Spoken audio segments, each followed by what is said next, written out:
understands two things, leverage and force.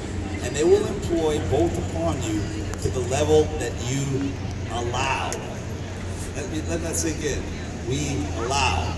But that's what's happening right now. We're allowing it. The U.S. didn't allow it. That's why they're open. That's why they're not wearing masks. That's why they're making laws against the vaccine passport. We didn't stand up for ourselves. We said, oh, we trust our government. Oh, we're just going to sit down and do nothing. And that's why our government is taking advantage of us. What drives you to continue pushing the freedoms? And where did this all start for you? I don't like bullies. And the government's the biggest bully in the world.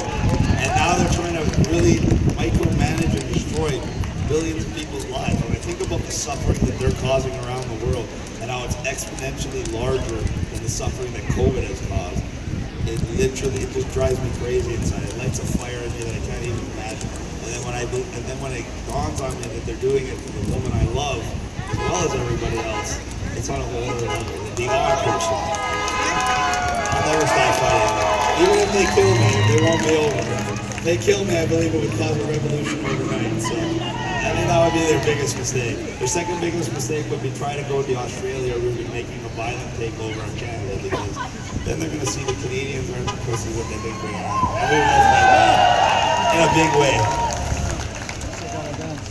Regardless of the arrests, are you finding that the police officers are supporting your efforts? And what has your treatment been like whilst being in police custody? To be honest, we got to back the police. I know they've been arresting me. I know they've been giving out fines to everybody, and I would say I have mixed experiences. Like, for instance, when I was in Winnipeg, I'll say this on record, I believe they're the most corrupt police department in the entire country of Canada.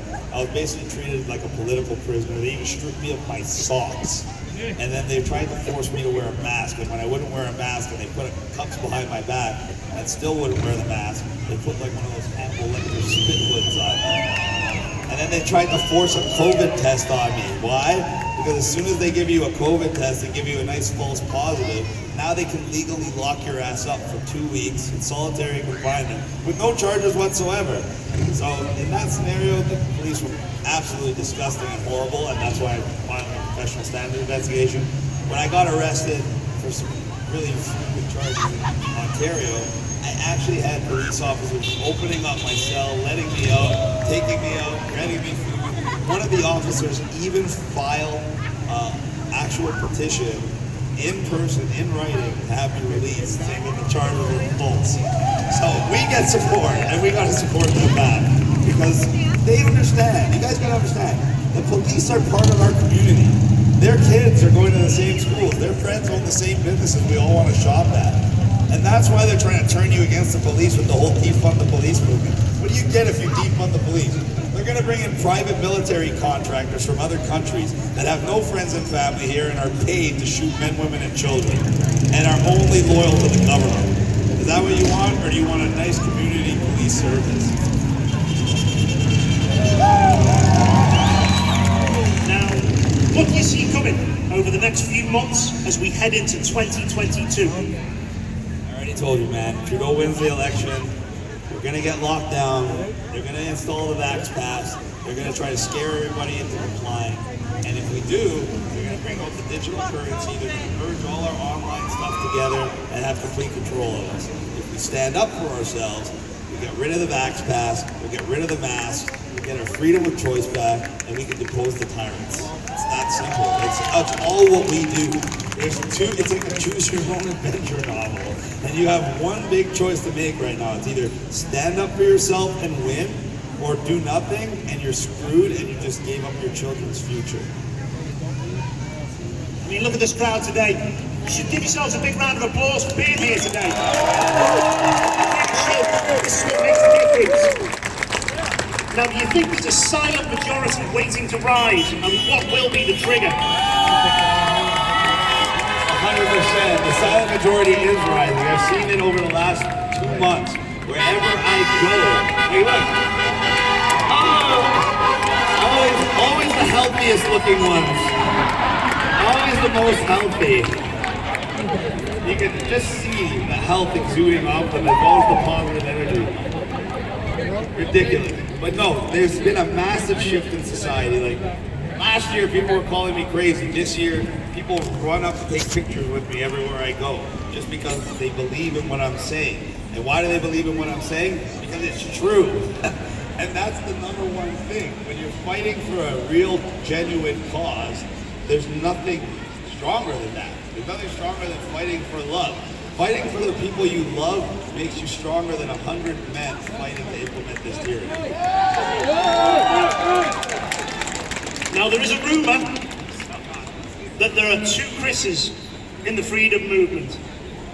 One is muscular, handsome, well-versed, and has travelled some distance to be here today. And the other one is you. Ladies and gentlemen, please give it up for Chris Sky. Thank you.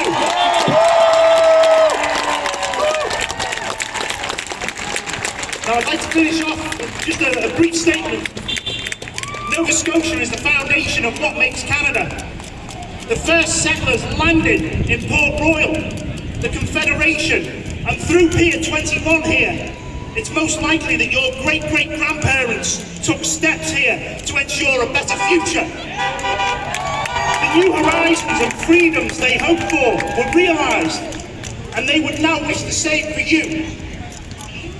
We are Nova Scotia strong, and it's time many people stand up and take back their inalienable human rights back. As Chris Sky said, we need to just say no. What can they do when there's massive non-compliance? If we get this wrong now, it's your children and future generations that will suffer. The responsibility falls upon all of us. If you feel you can't do this on your own, it's okay. We're here for you. Get behind us and support the efforts to bring about the justice for all. Going back to your own ways is not an option if it brings us to where we are in the world now. The old ways have manifested to bring about the demise of humanity, and complacency and ignorance are the culprits. Build Back Better is the slogan pushed by the World Economic Forum and global governance for their own gains. Well,